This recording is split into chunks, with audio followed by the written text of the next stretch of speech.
جب اپنے دل صاف رکھیں گے تو دل پھر آئینے کی مانند ہوگا، پھر اس آئینے میں دیکھیں گے تو پھر خیر ہی نظر آئے گی۔ تو جب آئینہ ہی دھندلا کر لیا تو پھر کیا دکھائی دے گا؟ اس لیے اپنے دل کو ستھرا کریں، اپنے دل کو پاک کریں، پھر اپنے دل کے آئینے میں تمہیں ہر کوئی اچھا ہی دکھائی دے گا نا۔ کس کو پتھر مارے ناصر کون پر آیا ہے، دل کے شیش محل میں ایک ایک چہرہ اپنا لگتا ہے۔ تو پھر دل مصفا ہو گیا، دل مزکا ہو گیا، تو پھر جو ہے وہ پاکیزگی ہی پاکیزگی ہے، نور ہی نور ہے۔ خشیت الہی جب بندہ مومن کے اندر اتر آتی ہے تو پھر اس کا اندر سنورنے لگ جاتا ہے۔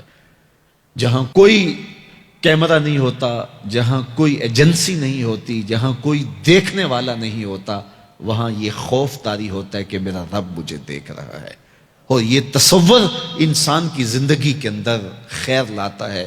خشیت الہی باطن کو نکھارتی ہے، سجدوں میں لذت پیدا کرتی ہے، رکوع اور قیام میں سرور پیدا کرتی ہے، یہ نیتوں کے اندر خلوص اور للہیت پیدا کرتی ہے، یہ تمہارے اعمال کے اندر حسن پیدا کرے گی۔ اگر اللہ کی خشیت باطن میں نہیں ہے تو کھوکھلے عمل ہوں گے، ریا ان پر مسلط ہو جائے گی، دکھلاوا آ جائے گا، عجب آ جائے گا۔ ہم تو نماز پڑھنے لگ جائیں تو بے نمازیوں کو حقیر سمجھنے لگ جاتے ہیں۔ وہ کیسی نماز ہے جس نے ہمیں تکبر میں مبتلا کر دیا، جس نے ہمارے دماغ میں غرور بھر دیا، ہمیں لوگ بونے بونے اور چھوٹے چھوٹے دکھائی دینے لگے اگر ہم نے جو ہے وہ چند سجدے کر لیے۔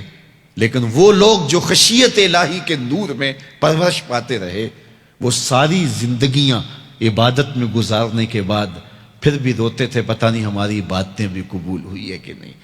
حضرت سری سختی رضی اللہ تعالی عنہ دن میں کئی بار آئینہ دیکھتے تھے اور اپنے چہرے پہ ہاتھ پھیر کے دیکھتے تھے، کہیں میرے گناہوں کے سبب سے میرا چہرہ سیاہ تو نہیں ہو گیا۔ حضرت جنید بغدادی کے سکے ماموں لگتے ہیں، فرماتے ہیں ایک دن حضرت سری سختی نے مجھے نصیحتیں کی، ایک نصیحت کی تو میرے پاؤں تلے سے زمین نکل گئی۔ کہنے لگے بیٹا جب میں مر جاؤں تو مجھے بغداد سے باہر دفن کرنا۔ تو میں نے کہا کہ حضرت لوگ تو بغداد میں دفن ہونے کو ترستے ہیں، تو آپ کہتے ہیں مجھے بغداد سے باہر دفن کرنا؟ تو حضرت سری سختی رضی اللہ تعالیٰ عنہ فرمانے لگے کہ اے جنید میں ڈرتا ہوں میری بدعمالیوں کی وجہ سے بغداد کی مٹی مجھے قبول کرنے سے انکار نہ کر دے۔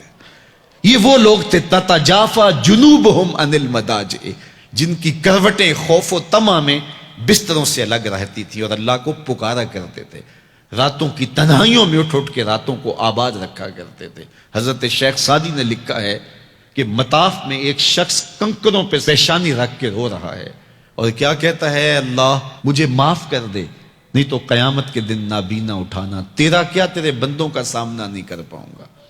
اتنے درد سے روتا ہے کہ سینے میں دل ڈولتے ہیں۔ ایک شخص تو اپنا طواف چھوڑ کے اس کے پاس کھڑا ہو گیا، اس کی پشت پہ ہاتھ پھیرنے لگا، حوصلہ رکھ اللہ بڑا کریم ہے، حوصلہ رکھ اللہ بڑا رحیم ہے، اور اس کو تسلی دینے لگا۔ اور وہ اتنے درد سے روتا ہے، اس کی چیخیں سنی نہیں جاتی، مطاف کے کنکروں پہ اس کے آنسو گرتے ہیں، اور کہتا ہے اے اللہ مجھے معاف کر دے نہیں تو نابینا اٹھانا، تیرا سامنا تو بڑی دور کی بات، تیرے بندوں کا سامنا نہیں کر پاؤں گا۔ تو اس شخص نے طواف چھوڑ دیا اور اس کو تسلی دینے لگا۔ تھوڑی دیر کے بعد وہ شخص جانے لگا، چہرے پہ اس نے پردہ اڑا ہوا تھا۔ تو اس شخص کو تجسس تھا کہ میں دیکھوں یہ کون ہے جو اتنے درد سے روتا ہے اور اس کو سمجھاؤں کہ اللہ بڑا کریم ہے۔ تو وہ اس کے پیچھے چل پڑا۔ تو جب اس شخص نے نقاب سے پردہ اٹھایا تو اس شخص کی چیخیں نکل گئیں، فائزہ ہوا الشیخ عبد القادر جیلانی۔ تو یہ زاروں کے تار رونے والا شیخ عبد القادر جیلانی تھا۔ آج پیر کہتا ہے کہ میں تمہیں بخشوا دوں گا، ضمانت فراہم کر رہا ہے۔ یہ حضرت غوث اعظم رضی اللہ تعالیٰ عنہ یہ خشیت، یہ عاجزی، یہ نیاز مندی اللہ کے حضور پیش کر رہے ہیں۔ جب تک خشیت کا یہ عالم بندے کو اوپر طاری نہیں ہوتا اتنی دیر تک اس کے عمل اس کے اندر عجز پیدا نہیں کریں گے، عجب پیدا کریں گے، ریاکاری پیدا کریں گے، تصنع پیدا کریں گے، وہ لوگوں کو حقیر سمجھنے لگ جائے گا۔ اور اس کائنات میں اس سے بڑا کیا جرم ہو کہ کوئی کسی کو حقیر سمجھے؟ تو کسی کو حقیر مت سمجھو، اپنے اعمال کا کیا یقین ہے کہ وہ قبول ہوئے ہیں کہ نہیں ہوئے۔